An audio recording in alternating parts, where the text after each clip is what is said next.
ആഷ്കോപ്പ് അക്കാഡമിയിൽ 4 month Flutter development class നടന്നുകൊണ്ടിരിക്കുകയാണ്. സ്റ്റുഡൻസിന്റെ reviews ഒന്ന് കണ്ടാലോ? കമോൺ.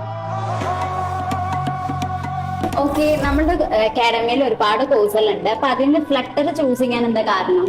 ഞാൻ ഡിഗ്രി പഠിച്ച BSc കമ്പ്യൂട്ടർ സയൻസ് ആയിരുന്നു. അപ്പോൾ ഞാൻ അപ്പൊ തന്നെ ഞാൻ വിചാരിച്ചിരുന്നു ഫ്ലറ്ററിലേക്ക് പോകുന്നു. നിങ്ങൾക്ക് എപ്പോഴാണ് ആക്സസ് ഉണ്ട് സാറിന്? Okay okay. ഇവിടുന്ന് വീട്ടിൽ പോയാലും നമുക്ക് ഇതിൽ ഡൗട്ട് വന്നു സാർ ഇങ്ങനെ ക്ലിയർ ആണെങ്കിൽ നമുക്ക് അതിനായിട്ടുള്ള സാറ് പറഞ്ഞുതരും. സാർ ഫുൾ ടൈം നമുക്ക് ഇതിന് വേണ്ടി ഡെഡിക്കാൻ. ഹായ് അജയ്. ഹലോ. എങ്ങനെയാണ് ക്ലാസ്സും കാര്യങ്ങളൊക്കെ? ക്ലാസ് പറഞ്ഞാൽ നമുക്ക് 2 ആഴ്ചത്തോളം ബേസിക് ആയിരുന്നു. ഇപ്പൊ 3 ആഴ്ച ആയിട്ടുള്ളൂ ചേർന്നിട്ട്. അപ്പൊ 2 ആഴ്ചത്തോളം ബേസിക് ആയിരുന്നു. അത് നല്ല ഡീപ്പായിട്ട് തന്നെ എനിക്ക് പഠിപ്പിച്ചിരുന്നുണ്ട്. ഇപ്പൊ ടാസ്ക് ആയിട്ട് ഇപ്പൊ തുടങ്ങി സ്റ്റാർട്ട് ചെയ്തു. ടാസ്ക് വൈസ് ആയിട്ട് സ്റ്റാർട്ട് ചെയ്തു. Okay, done. Thank you. Flutter select ചെയ്തിട്ട് എന്ത് തോന്നുന്നു? കമ്പ്യൂട്ടർ ബേസിക് കാര്യങ്ങളൊക്കെ അറിയുന്നുണ്ടോ? എനിക്ക് സത്യം പറഞ്ഞാൽ ഒരു കമ്പ്യൂട്ടർ ബാക്ക്ഗ്രൗണ്ട് ഇല്ലായിരുന്നു. ബാക്ക്ഗ്രൗണ്ട് ഇല്ലായിരുന്നു. ഞാൻ പ്ലസ് പൊളിറ്റിക്കൽ കോമേഴ്സ് ആണ് പഠിച്ചിരുന്നത്. അങ്ങനെയുള്ള ഒരാൾക്ക് ഇപ്പൊ ഈ കോഡിങ്ങും കാര്യങ്ങളൊക്കെ ചെയ്യാൻ പറ്റുന്നുണ്ടോ? ഷുവർ, തീർച്ചയായിട്ടും. ബേസിക്കും കാര്യങ്ങളാണ് ഞാൻ പഠിച്ചുകൊണ്ടിരിക്കുന്നത്.